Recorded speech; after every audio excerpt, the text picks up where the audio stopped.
In this video, we'll walk you through unboxing, setting up, and using the Nearity 360 Alien. Let's start by unboxing your Nearity 360 Alien. Inside the box, you'll find everything you need to get started.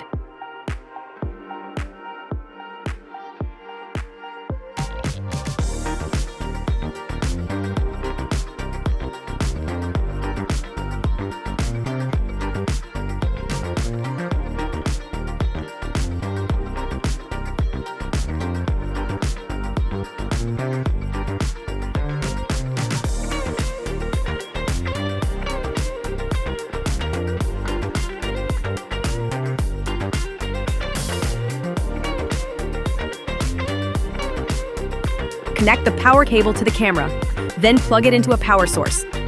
When the ring light turns on, the device is powered up. Use a USB cable to connect Nearity 360 Alien to your computer, or simply plug in the wireless dongle for a cable-free setup. Place the Nearity 360 Alien on the table. Open your preferred meeting platform, such as Zoom, Google Meet, or Microsoft Teams.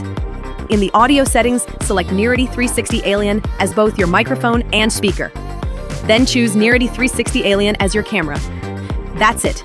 Your Nearity 360 Alien is now ready to use.